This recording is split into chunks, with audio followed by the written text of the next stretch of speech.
बताओ जी यार, क्या मौज आ रही है। आ भी रही है कि वैसे वक्त कट रहा है। आज पता क्या है, आज लगाएंगे न्यूज का सेटअप। न्यूज का सेटअप, न्यूज का सेटअप, न्यूज का सेटअप। 1 साल के आसपास हो गया यार न्यूज का सेटअप नहीं लगाया, आज लगाते हैं।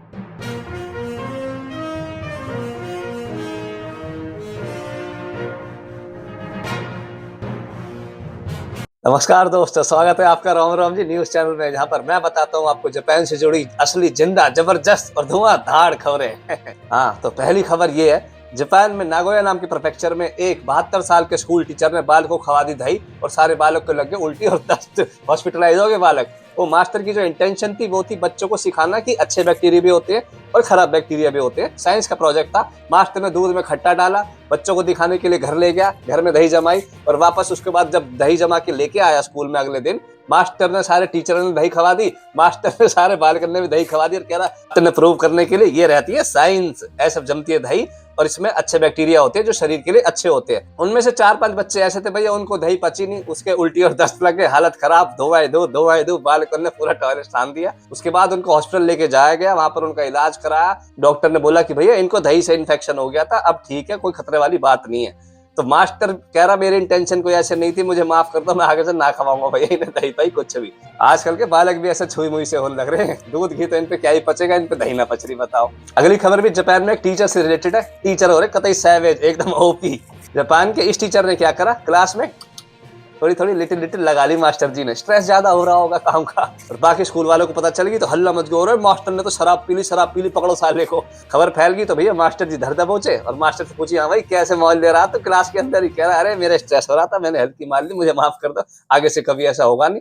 तो फिर ऐसे मीडिया में तो खबर फैल गई। तो उसके बाद मास्टर को सजा तौर पर क्या दिया, कह रहा तेरी 10% सैलरी काटेंगे 3 महीने तक, सिर्फ, ज्यादा कुछ नहीं हो रहा, तू भी चुप रही, हम भी चुप रहेंगे, मामला सेट। ये तो जापान में कानून बना रखा है लिखित में कि भैया जो स्टूडेंट होगा क्लास के अंदर वो शराब नहीं पी सकते और जो मास्टर होते हैं क्लासरूम के अंदर वो भी शराब नहीं पी सकते। ऐसे तो रूल बना रखे हैं। ये तो अपनी अंडरस्टैंडिंग नहीं होती, मार कान पे अभी सुधार दो यार, ये पर लिखित में रूल भी है। अगली खबर, जापान की जो मित्सुबिशी जो बहुत बड़ी कंपनी, उन्होंने बनाया एक रॉकेट, अब उसको भेजने वाले थे स्पेस में 17 फरवरी को, पर कोई इधर उधर की टेस्टिंग में थोड़ी कमी पेशी रह गई थी, तो उन्होंने बोला कि इसको पोस्टपोन करेंगे, अब हम रॉकेट भेजेंगे स्पेस में रिसर्च पर्पस के तौर पे, भेजेंगे 6 मार्च को, मतलब कल। अब कल 6 मार्च को जापान से रॉकेट उड़ेगा जिसका नाम है H3 और स्पेस में मस्त उड़ा डोलेगा। अगली खबर, जापान में जो बुजुर्ग लोग हैं 75 साल से भी ऊपर की जो उम्र के हैं, वो गाड़ी चलाते हैं। टैक्सी ड्राइवर मोस्टली जापान में बूढ़े ही लोग हैं, तो पर उनसे क्या होता है, उनके सेंसेस थोड़े वीक हो जाते हैं, आंखों से कम दिखता है, हाथ पैर हिलने लगते हैं, पर वो फिर भी गाड़ियां चलाते हैं, टैक्सी चलाते हैं, पर वो सबसे ज्यादा गाड़ी ठोकते भी है और एक्सीडेंट करते हैं दबादब। तो जो बुजुर्ग ड्राइवर जितने भी है उनसे जो एक्सीडेंट होते हैं उनकी नंबर बढ़ते जा रहे। उसके चक्कर में सरकार नई नई पॉलिसीज बनाती है और उनके ड्राइविंग लाइसेंस को बहुत ज्यादा स्ट्रिक्टली देखा जाता है, रिकॉर्ड और उनके टेस्ट ज्यादा होते हैं कि भैया जब तुम पे नहीं चलानी बस की हो रही तो यार कोई और काम कर लो, क्यों लोगों की जान से खेल रहे हो। हाँ भाई, ये खबर जापान में पूरा फुल ट्रेंडिंग में रही है। इसको बोलते हैं सुशी टेररिज्म। कुछ आजकल के टिकटॉक और नौजवान बालक क्या करते हैं,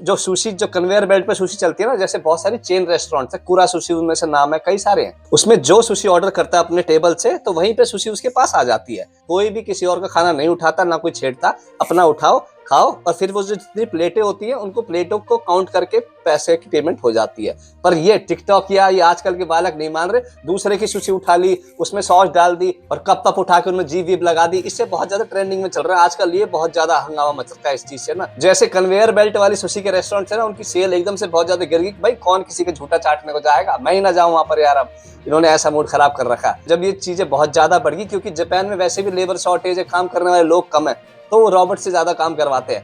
तो इस चीज को देखते हुए इन्होंने एआई, आर्टिफिशियल इंटेलिजेंस जिन कैमरा में लगी हुई है वो कैमरा इंस्टॉल कर दिया कि अब हम इन कैमरों से पकड़ लेंगे इन टिकटॉकियाओं को। अरे पर टिकटॉकिया किसके काबू में आ रहे हैं भैया आजकल। Japan as a country, as a society बहुत ज्यादा प्राउड फील करता है अपने मैनर्स को लेकर और अपने खाने को लेकर, जिसमें सुशी एक बहुत बड़ा हिस्सा है। पर इन टिकटॉकियाओं ने दोनों की बत्ती बला दी, तुम्हारा मैनर जाए भाड़ में और तुम्हारी सुशी भी जाए भाड़ में, हम तो मौज लेंगे। तो अगला सेक्शन है हमारा जापान की क्राइम न्यूज का। तो जापान से रिलेटेड जिसको क्राइम, मर्डर, छीनम झपटी, मारकाट ऐसी खबरें नहीं सुननी है तो अभी के अभी इस चैनल को बंद कर दो, नहीं तो आपको तकलीफ होगी।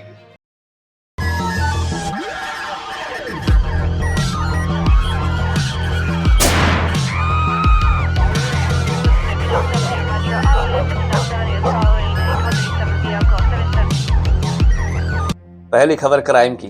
टोक्यो के पास साइतामा नाम की जगह, उस जब मैं टोक्यो में पढ़ता था तोदा में मैं भी रहता था। स्कूल में एग्जाम चल रहा है, मास्टर जी क्लास के अंदर खड़े, देख रहे कोई बालक चीटिंग पीटिंग ना कर जाए। पीछे छरेरा लौंडा आया, उसमें मास्टर में चक्कू चक्कू चक्कू, उनके हाथ में चक्कू लग गए, उनके पेट में चक्कू लग गए, उनकी छाती में चक्कू लग गए। इंजर्ड तो है पर उनकी जान बच गई है। बाद में तो मास्टर ने लौंडे को धर दबोचा, पुलिस बुला ली, फिर उसको लेके गए तो उससे पूछा कि भैया कैसे क्या आफत आ गई थी तेरे? तो कह रहा नहीं मेरी कोई ऐसी इंटेंशन नहीं थी, मुझे बस मार के चेक करना था कि जब किसी को मारा जाता है, कोई मरता है तो उसको कैसा लगता होगा। तो मैंने कि चलो ठीक है, तो कोई इतनी बड़ी बात है नहीं, अभी चेक कर लेता हूँ। तो इस चक्कर में मैंने मास्टर में चक्कू मार दिया। अब पुलिस ने उसे अरेस्ट कर लिया। और ज्यादा पूछताछ चल रही कि भैया तूने पहले भी कभी ऐसा कुछ कराया या फिर पहली बार ये तेरा? अगली खबर है जापान के चीबा नाम के प्रेफेक्चर से। वहां पर काशिवा नाम की एक जगह है, वहां के एक हाई स्कूल में हो गई चोरी 7,90,000 येन की, मतलब 5 लाख रुपए के आसपास। Graduation ceremony, pass out ceremony जो होती है, जब स्कूल के बालक सारे पास हो गए, अब उनकी एक पार्टी सी होती है, सेरेमनी होती है कि भाई ठीक है तुम सारे पास हो गए, स्कूल से अपना मौज लो और कॉलेज वॉलेज में जाओ। जब सेरेमनी चल रही थी तो सारे बालकों का सामान वाला अपनी क्लासों में था, तो वहां से 7,90,000 का कैश कोई लेके सरपट पार निकला। जहां सारे बालक अपने परिवार के साथ खुशियां मना रहे थे कि हम तो पास हो गए, ये फेयरवेल पार्टी, कोई शातिर था, उन्होंने सोची कि ये तो सारे अपना मौज ले रहे हैं, इनका फेयरवेल यहाँ मना दो, यहाँ सामान पड़ा हुआ, पैसे लेके हम अपना फेयरवेल बाद में मना लेंगे। अब पुलिस तहकीकात कर रही है, सीसीटीवी कैमरे देख रही है और इधर उधर लोगों से पूछ रही है कि कुछ पता चलेगा, बता दिया जाएगा। अगली खबर है जापान की नागोया नाम की जगह से। वहां पर नाकामुरा नाम का एक वार्ड है, वहां के अंदर एक आदमी ने 39 ईयर्स 39 साल की उम्र थी उसकी, उसने पुलिस बॉक्स जो होता है उसके अंदर गया, पुलिस से कह रहा अपनी बंदूक दिखा दो मेरे को, थोड़े काम है। पुलिस कह रही अरे पागल हो रहा है क्या, चल यहाँ से। उसने कहा अच्छा जी हम ते बदतमीजी। तो उसने 2 पुलिस वाले अंदर थे, उसने पुलिस के अंदर घुसे बजाए और उनसे उनकी बंदूक छीनने की कोशिश कर रहा था। तो आदमी का नाम था केंगो ओनो। जो केंगो ओनो भाई साहब और पुलिस के साथ उनका जूता बाज रहा था पुलिस बॉक्स के अंदर। बाहर से किसी औरत ने देखा कि अरे इन्हें तो पुलिस मार गिरी यार, इससे कौन रोकेगा।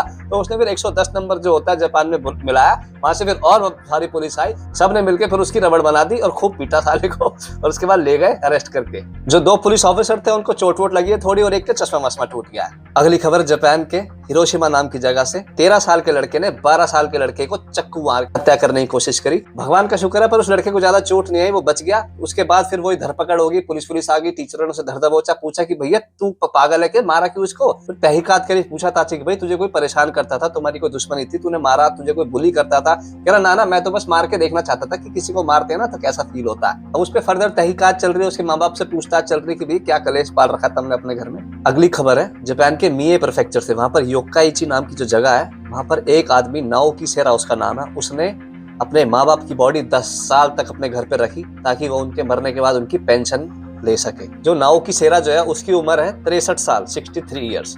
उसके माँ बाप का देहांत हो गया था 2013 में, 10 साल पहले, पर उसने खबर नहीं करी कि उसके माँ बाप मर चुके हैं। उसने पेंशन लेने के लालच में अपने माँ बाप का शरीर अपने घर के अंदर 10 साल तक कंबल में और कागजों के लपेट के रखा हुआ था। फिर जब म्युनिसिपैलिटी के ऑफिस में, जैसे जो पेंशन लेने वाले बुजुर्ग लोग होते हैं, वो साल भर में 2 साल में कहीं ना कहीं उनको जाना होता है, बुलावा आता है कि आके चेक करवा लो भैया जिंदा भी हो कि नहीं हो। 10 साल हो गए थे वो गए नहीं, तो उन्होंने रिपोर्ट करी म्युनिसिपैलिटी वालों ने पुलिस को कि भैया जाके चेक कर लो, 10 साल हो गए, उनकी कोई खोज खबर नहीं है, फोन पे तक भी उनकी बात नहीं हो पा रही, जो लेटर भेज रहे हैं उनका कोई जवाब नहीं आ रहा। जब पुलिस गई तब पता चला कि भैया इनकी तो 10 साल पहले ही डेथ हो गई थी। अपने माँ बाप की लाश के साथ 10 साल तक वो आदमी उसी घर में रह रहा था। अगली खबर जापान के चीबा प्रेफेक्चर। वहां पर एक सोसा नाम की जगह है, वहां पर एक 93 साल के बूढ़े आदमी ने 78 साल के बूढ़े आदमी के सर पे हथौड़ा मार के उसकी हत्या कर दी। जो 93 साल के प्रधान जी थे, जिनके हाथ ठीक से चल नहीं रहे पर हथौड़ा मारने की आग लग रही है, उनका नाम था हिरोशी कावागुची। और जो दूसरे थे 78 साल वाले, उनका नाम था योशियो त्सुचिया। तो पुलिस ने 93 साल वाले को जब अरेस्ट कर लिया कि भाई चाचा तेरे हाथ तो ठीक से चल ना रहे, तेने हथौड़ा ही मार दिया।